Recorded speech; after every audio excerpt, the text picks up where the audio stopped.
Hi అండి, welcome to Jyothish kitchen. ఈరోజు మన కిచెన్లో రెసిపీ వచ్చేసి బెండకాయ పులుసు అండి. అయితే బెండకాయ పులుసు ఎప్పుడు పెట్టినట్టుగా రొటీన్గా కాకుండా కొంచెం డిఫరెంట్గా ఇందులో మనం కొబ్బరి, గసగసాలు, నువ్వులు పేస్ట్ వేసి కొంచెం హెల్తీగా మరి కొంచెం టేస్టీగా చేస్తాము. అయితే ఇప్పుడు తయారీ విధానం చూసేద్దాం. ఇదిగోండి, బెండకాయ పులుసు కోసం నేను తీసుకున్న పదార్థాలు: 1/2 కేజీ బెండకాయలు శుభ్రంగా కడిగి 1 అంగుళం ముక్కలు కట్ చేసి ఉంచాను. అదైతే కరివేపాకు చిన్నగా కట్ చేశాను. 1 ఆనియన్ చాలా పెద్దది, చిన్న ముక్కలు కట్ చేశాను. పచ్చిమిర్చి 2 చీలికలుగా కట్ చేశాను. ఇది టమాటా చిన్నది ఒకటే తీసుకున్నాను. కొద్దిగా చింతపండు చాలా తక్కువ వేయాలండి, ఇందులోను కొంచెమే నానబెట్టాను అనమాట. నిమ్మకాయ అంత కూడా కాదు, చాలా చిన్నది, తక్కువ.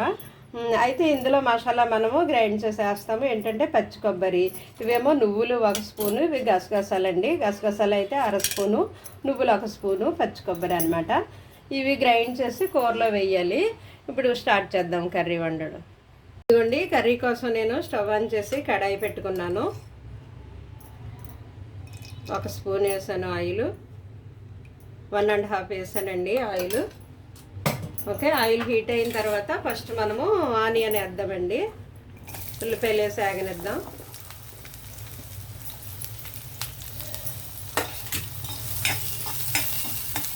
కొంచెం ఉల్లిపాయలు కలర్ మారనిద్దామండి, ఆగనిద్దాము.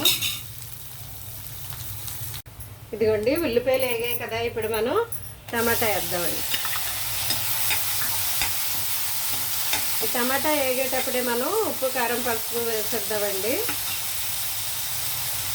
ఇదిగో కొద్దిగా పసుపు వేస్తున్నాను. తర్వాత కూరకు సరిపడా సాల్ట్ ఇప్పుడే వేసేస్తున్నాను. ఇదిగో కొంచెం 1/2 స్పూన్ వేసాను. ఇది ఒకసారి కలుపుదాము.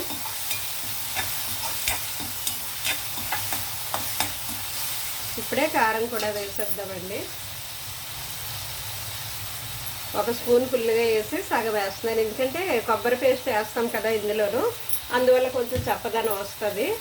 అందుకు 1.5 స్పూన్ వేసాను కారం, లేదంటే 1 స్పూన్ వేసేదాన్ని. ఇది కొంచెం మగ్గిన తర్వాత మనం ఇందులో బెండకాయ ముక్కలు వేసేద్దామండి. కొంచెం ఒక 1 మినిట్ మగ్గనిద్దాం. ఇదిగోండి, టమాటా కొంచెం మగ్గింది కదా, ఆయిల్ పైకి తేలుతుంది. ఇప్పుడు మనం బెండకాయలు, కరివేపాకు, పచ్చిమిర్చి ఇవన్నీ వేసేసి ఒకసారి కలుపుదాము. కలిపిన తర్వాత 1 మినిట్ అలా మగ్గనిద్దామండి. మగ్గిన తర్వాత అప్పుడు వాటర్ యాడ్ చేద్దాం. ఓకే, ఇదిగోండి కలిపాను, కూర కొంచెం మగ్గింది. ఇప్పుడు మనం వాటర్ యాడ్ చేద్దాం. ఇది కొంచెం బెండకాయ ముక్క ఉడికిన తర్వాత చింతపండు రసం వేద్దామండి. ఈ లోపల చింతపండు జ్యూస్ తీసి ఉంచుకుంటాను. అలాగే నేను చూపించాను కదా కొబ్బరి, నువ్వులు, గసగసాలు, అది కూడా గ్రైండ్ చేసి పేస్ట్ రెడీ చేస్తాను. ఈ లోపల ఇది ఉడుకుతూ ఉంటుంది.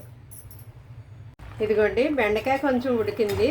అయితే ఈ టైంలో మనం చింతపండు రసం వేసేద్దాం కొద్దిగా. ఇది 1 మినిట్ ఉడికిన తర్వాత నేను గ్రైండ్ చేసి ఉంచుకున్నాను కొబ్బరి, గసగసాలు, నువ్వుల పేస్టు ఇందులో యాడ్ చేద్దాం. ఇది ఒక 1 మినిట్ ఉడికిన తర్వాత ఆ పేస్ట్ ఇందులోకి వేద్దామండి, ఉడకనిద్దాం. ఇదిగోండి, చింతపండు పులుపు వేసిన తర్వాత కూర ఉడికింది.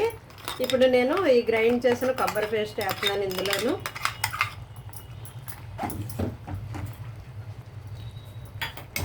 కొద్దిగా మిక్సీ జార్ కడిగి ఇందులో వేస్తున్నాను వాటర్. ఇది మరలా 1 మినిట్ ఉడకనిద్దామండి. కొంచెం దగ్గరికి ఎగిరితే ఈ రుచి అందులోకి దిగుతుంది అనమాట. అప్పుడు సూపర్ టేస్ట్ వస్తుంది. కొంచెం దగ్గరికి ఎగరనివ్వాలి. ఓకే, 2 మినిట్స్ అలా ఎగరనిద్దామండి. ఇదిగోండి, మన యమ్మీ బెండకాయ పులుసు రెడీ అయిపోయింది. ఇలా ఎగిరితే చాలండి. ఈ స్టేజ్లో ఉన్నప్పుడు ఆపేస్తే ఇది కలుపుకోవడానికి ఈ గ్రేవీ పనికి వస్తుంది. చాలా అంటే చాలా బాగుంటుందండి టేస్ట్. ఇంకా అయిపోయింది, నేను ఆపేసి డిష్ అవుట్ చేస్తాను. ఇదిగోండి, వేడివేడిగా మన యమ్మీ బెండకాయ పులుసు రెడీ అయిపోయిందండి. అయితే బెండకాయ తింటే జీర్ణశక్తి పెరుగుతుంది, మలబద్ధకం తగ్గుతుంది, ఎముకలు దృఢంగా ఉంటాయి. అదేవిధంగా క్యాన్సర్, గుండె జబ్బులు బారిన పడకుండా ఇది మనల్ని రక్షిస్తుందండి. అలాగే బెండకాయలో విటమిన్ సి ఉంటుంది, యాంటీ ఆక్సిడెంట్లు ఉంటాయి, రోగనిరోధక శక్తి ఉంటుంది, ఇన్ఫెక్షన్ల బారిన పడకుండా మనల్ని ఈ బెండకాయలు కాపాడుతాయి. అదేవిధంగా జీర్ణశక్తి పెరుగుతుంది.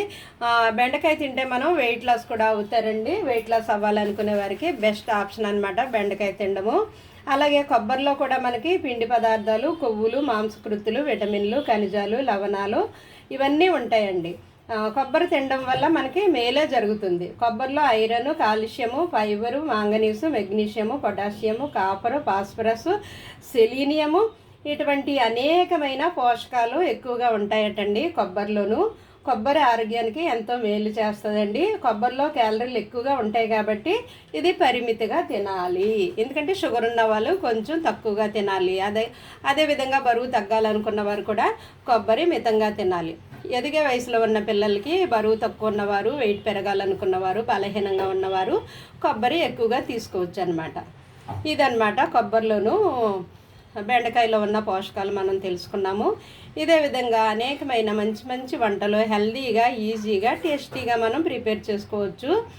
ఇంతవరకు మీరు మరి ఈ వీడియో సహనంగా చూసినందుకు థ్యాంక్ యూ.